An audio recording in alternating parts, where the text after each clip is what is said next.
अस्सलाम वालेकुम। आपकी अपनी अनुषे आपके साथ हाजिर है अपने आज के व्लॉग के साथ। मैं उम्मीद करती हूँ कि आप सब बिल्कुल खैरियत से होंगे और मैं दुआ करती हूँ कि आप सब जहाँ रहें खुश रहें, शादो आबाद रहें, हंसते मुस्कुराते रहें, मेरी वीडियोस को देखते रहें, उन्हें लाइक करते रहें और मेरे चैनल को सब्सक्राइब कर लें। इसी लम्हे बाहर से शोर उठा, कोई चिल्ला रहा था और कोई चीख रहा था। मुझे अम्मा की आवाज़ आई जो मुझे राजा को छोड़ने का कह रही थी, लेकिन मैंने अम्मा की बात मानने से इनकार कर दिया। राजा से धींगा मुश्ती में हम दोनों बिस्तर से नीचे लुढ़क गए। मेरा सर फर्श से टुन करके टकराया और मेरी आंखों तले अंधेरा छा गया। जब तारीकी दूर हुई तो मैं फर्श पर पड़ा था। मैंने एक तकिया दबोच रखा था और सामने अम्मा गज़बनाक नज़रों से मुझे देख रही थी। जलील, ये क्या शोर मचा रखा है? मैं बदहवासी में हकलाया, अम्मा वो शन्नो, मेरी शादी, राजा, उस कमीने ने। अम्मा मुस्कुराने लगी, मेरे बच्चे अब होश में आ जा, बल्कि हकीकत की दुनिया में आ जा। मुझे लग रहा है कि शन्नो की शादी जल्द हो जाएगी, लेकिन उसका दूल्हा तू नहीं होगा। गोया मैं ख्वाब देख रहा था, मैंने सोचा। और अम्मा की बात पर किराहा। अम्मा खुदा के लिए सुबह सुबह क्यों मुंह से बदफाले निकाल रही हैं? पहले ही मैं अच्छा खासा मनूस ख्वाब देख रहा था। अम्मा ने अफसोस से सर हिलाया। जलील, तू ख्वाबों में खोया रहेगा और शन्नो किसी और की डोली में बैठकर चली जाएगी। तुझे मालूम नहीं कि उसका टंडू बागो वाला कज़न आया है अपनी कार में? अल्लाह दित्ता, मैं उछल पड़ा और बाहर की तरफ भागा। दरवाजे से निकलते निकलते मैं चारपाई, सहन में रखी बाल्टी और लटके हुए तोते के पिंजरे से टकराया। उसने कहा, देख के भाई साहब। मैंने गज़बनाक नज़रों से उसकी तरफ देखा तो वो चिल्लाने लगा, अम्मा बचाना, अम्मा बचाना। मैंने तोते पर लानत भेजी और दरवाजे से बाहर निकला तो ख्वाब की तरह की नई टोयोटा करोला देखकर दंग रह गया, जो खाला लाउड स्पीकर के दरवाजे पर खड़ी थी।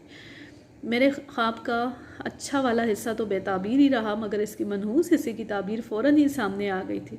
टंडू बागो वाला कज़न आ पहुंचा था और शन्नों से मेरी गैर सरकारी मंगनी ख़तरे में थी।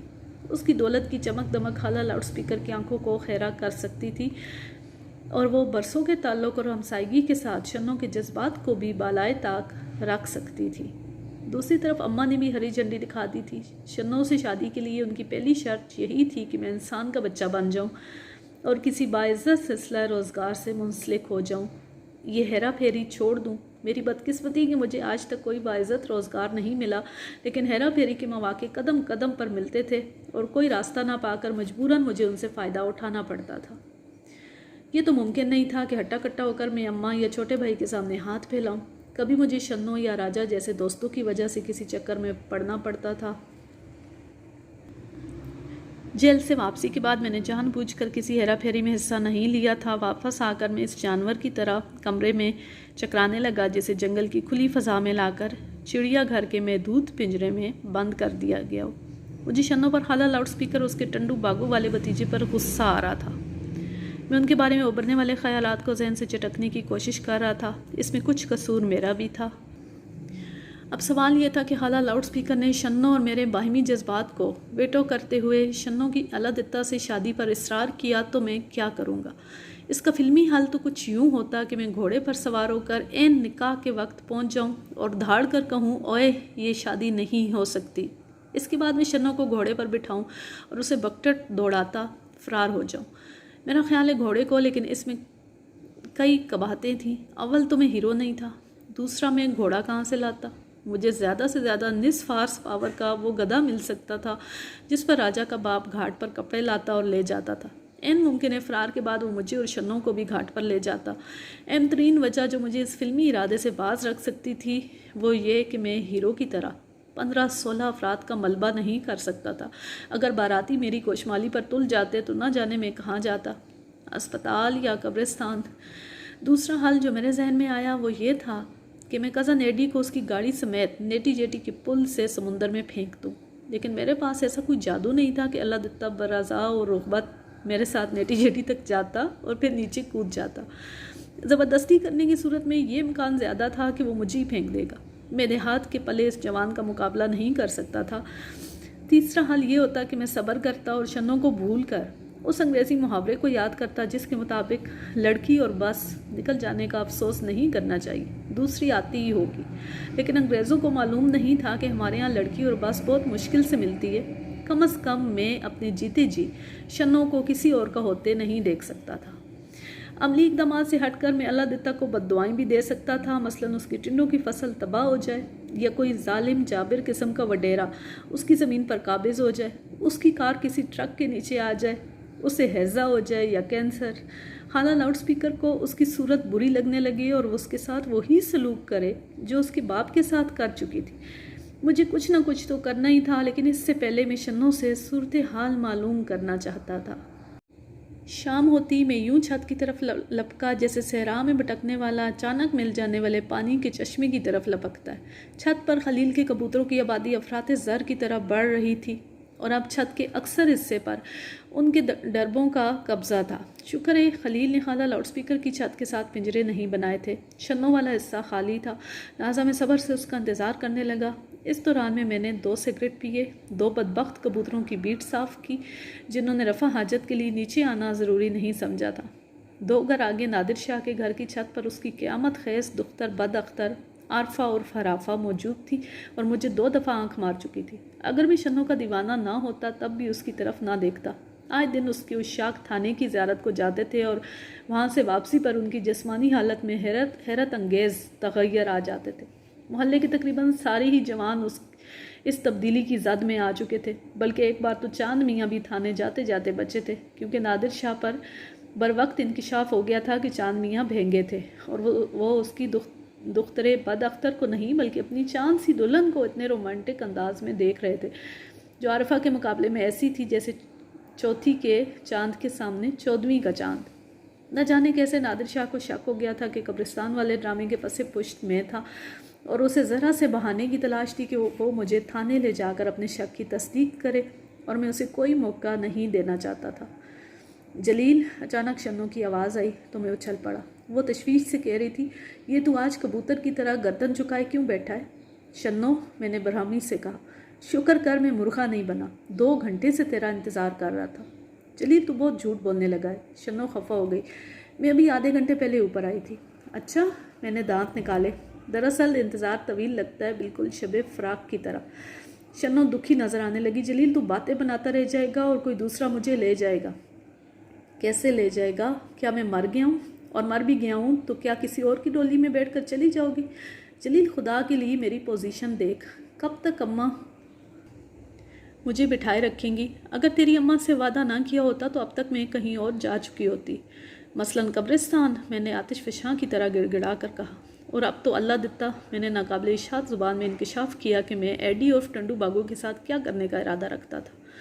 शन्नो लाल हो गई, मगर उसकी बरामी में कोई कमी नहीं आई। जलील, तेरे ऐलानात हुकूमत के ऐलानात से मुख्तलिफ नहीं होते। तू सिर्फ बात बराए बात करता है।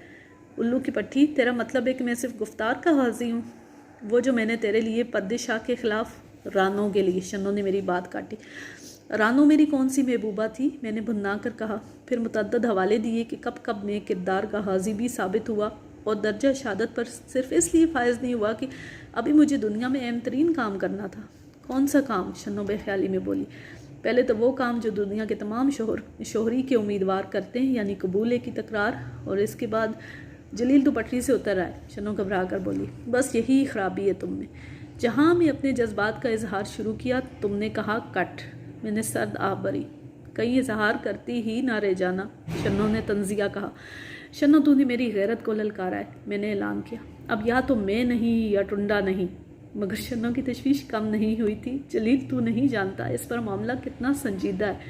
पिछली बार तो मैंने उसे भगा दिया था, लेकिन बार बार ये हरबा नहीं चलेगा। वो भी पहले जैसा सीधा साधा नहीं रहा है। इस बार इसने मुख्तलिफ हिकमत अमली इख्तियार की है और जब से आया है अम्मा के पीछे लगा है। खाला के पीछे? मैं भौंचका रह गया। उसने खाला की उम्र? शन्नो शर्माई। जलील, बेवकूफ़ी की बात मत कर। वो मेरे लिए अम्मा के पीछे लगा है। अपने साथ बहुत सारे तोहफे लाया है और उसकी गाड़ी को तो तू देख चुका है। और ये सब देखकर खाला की आंखें खैरा हो गई। मैंने तलखी से कहा, मैं तुझे ये सब कुछ नहीं दे सकता। ज़ाहिर है एक माँ अपनी बेटी के लिए खूब से खूब तर की तलाश करती है और इसके लिए मयार पैसा है। खाला को चाहिए। तेरी बोली। जलील, शन्नो चिल्लाई तो मुझे एहसास हुआ कि मैं कितनी घटिया बात कह गया था। इसके बाद मैं जान पर खेल कर रोती धोती शन्नो को वापस लाया। कुछ देर मनाने में लगी। शन्नो का मूड दुरुस्त होती मैंने कहा, शन्नो, मुझे तो ये एडी और टंडू बागो कोई फ्रॉड लगने लगा है। फ्रॉड? शन्नो दंग रहेगी। मुझे 100% यकीन है कि वो मेरा वही पेंडू कज़न है। मेरा ये मतलब नहीं था। ज़रा सोच कि चंद साल पहले वो तेरे घर आया था तो पैदल, मेरा मतलब है बस पर आया था। उसकी हालत उसकी हुलिये से ज़ाहिर थी। फिर ये 3-4 सालों में ऐसा कौन सा करिश्मा हो गया कि उसने नई कार ख़रीद ली। वो टिंडे काश्त करता है, शन्नो ने वजह बताई। बाबा, टिंडे तो उसका बाप भी काश्त करता रहा है, उसने क्यों नहीं कार ख़रीदी? मैंने सुना है कि जब वो उक़दे सानी के इरादे से कराची आया था तो बैलगाड़ी पर आया था। उनके टिंडे अब मिडल ईस्ट तक जाते हैं। ये ठीक है कि उसे रकम ज़्यादा मिलने लगी होगी, मैंने नफ़ी में सर हिलाया, लेकिन इतनी खुशहाली नहीं आ सकती कि एडी 8 लाख की कार ख़रीद ले। जो शख्स इतनी महंगी कार ख़रीद सकता है वो कम से कम 50 लाख की आसामी तो होगा। आखिर उसके पास इतना पैसा कहाँ से आया? ये जाकर उससे पूछो। शन्नो चिढ़ गई थी। और तुम्हारे ख्याल में वो बता देगा? मैंने इस्तेज़ाइया लहजे में कहा। कोई 2 नंबर काम करने वाला नहीं कबूलता कि उसने ये दौलत 2 नंबर काम से कमाई है। 2 नंबर? शन्नो ने सोच कर कहा। तेरा मतलब है कि वो 2 नंबर टिंडे बरामद करता है? मैंने पहले सर पर हाथ मारने का इरादा किया मगर फिर मुलतवी कर दिया। मुमकिन है एडी स्मगलिंग करता हो। स्मगलिंग? शन्नो उछल पड़ी थी।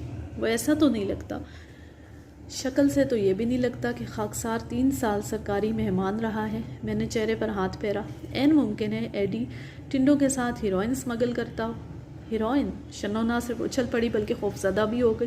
उसकी तेज़ रफ्तार खुशहाली से तो यही लगता है। मैंने इत्मीनान से शन्नो को बहकाने की मुहिम जारी रखी। तू खुद सोच, ऐसा कौन सा कारोबार है जिसमें आदमी इतनी जल्दी खुशहाल हो जाए? शन्नो अब रोने वाली हो रही थी। जलील, खुदा के लिए कुछ करो वरना अम्मा, तू ना चाहे तो अम्मा क्या कर सकती है? मेरा खून कर सकती हैं। तू अम्मा को नहीं जानता? शन्नो ने मुझे खा जाने वाले अंदाज में कहा। यह तो था कि खाला लाउड स्पीकर से हर चीज़ की तवक्को की जा सकती थी। अगर शन्नो डोली में बैठने से इनकार करती तो उसका जनाजा भी उठा सकती थी। शन्नो की बातों से साफ लग रहा था कि वो मुझे मुस्तरद करके भतीजे को दामाद के तौर पर मुंतखब कर चुकी थी। और इस फैसले के पसे पुष्ट एक तरफ तो भतीजे की दौलत थी तो दूसरी तरफ मुझसे नाउमीदी भी थी। उन्होंने अपनी तरफ से फ़ैसला कर लिया कि मैं एक बेकार शख्स हूँ जो कुछ नहीं कर सकता, और मेरे इंतज़ार में वो शन्नो को घर बिठाकर बूढ़ा नहीं कर सकती थी। ऐन मुमकिन है कि एडी ने खाला को मेरे खिलाफ भरा हो, और शन्नो जैसी हसीन लड़की के लिए तो कत्ल भी किया जा सकता था। लिहाजा भतीजे से कुछ बैद नहीं था कि उसने फुप्पी को किस तरह मेरे खिलाफ डिसइन्फॉर्म किया हो। ऐसी की तैसी भतीजे और खाला की। मैंने दीवार पर मुक्का मारा और फिर हाथ पकड़ कर गिराहा। क्या कहा तुमने? शन्नो ने मुझे घूरा। कुछ नहीं, और अब तुम इत्मीनान से जाओ। मेरे जीते जी कोई एडी बल्कि डीसी भी तुम्हें नहीं ले जा सकता। इस चांद से मुखड़े पर घूंघट उठाने का एजाज़ सिर्फ इस खाकसार को हासिल होगा। शन्नो पूरी बात सुने बगैर उजलत में जा चुकी थी, और उसके बाद मैं बड़ी उजलत में फ़रार हुआ क्योंकि गैर मुतवक्का तौर पर खाला लाउड स्पीकर छत पर आ गई थी, और इससे पहले कि वो कौमी नशरियाती राब्ते पर अपनी सर्विस का आगाज़ करती मैं घर से भी निकल चुका था।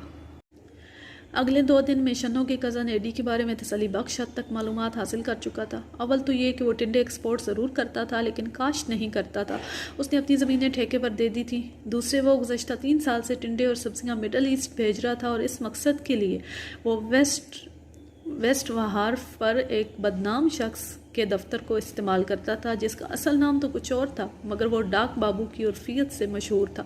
मौसूफ इन लोगों के लिए मशले राह और खिज़र की हैसियत रखते थे जो वतन अजीज़ से ऐसी अशिया एक्सपोर्ट करने का इरादा रखते हों जिनकी हुकूमत ने इजाज़त ना दी हो, और जिन्हें उर्फ़ आम में स्मगलर कहा जाता है। डाक बाबू एक ज़माने में ख़ुद भी स्मगलिंग करता था, मगर बाद में पटरी बदल कर एजेंट बन गया। इसमें कमाई ज़्यादा और ख़तरा कम था। एडी के बारे में शन्नो को वरगलाते हुए मैं सोच भी नहीं सकता था कि उसका स्मगलर से वास्ता निकल आएगा, और ऐन मुमकिन था कि वो ख़ुद भी स्मगलर ही साबित होता। अब ज़रूरी था कि मैं उसके ख़िलाफ़ कोई सबूत हासिल करूं, और इसके लिए मुझे राजा की ज़रूरत महसूस हो रही थी। इस दुआ के साथ कि आप जहाँ रहें खुश रहें, शादो आबाद रहें, हंसते मुस्कुराते रहें, मेरी वीडियोज़ को देखते रहें, उन्हें लाइक करते रहें और मेरे चैनल को सब्सक्राइब करें। अल्लाह हाफिज़। अल्लाह निगहबान।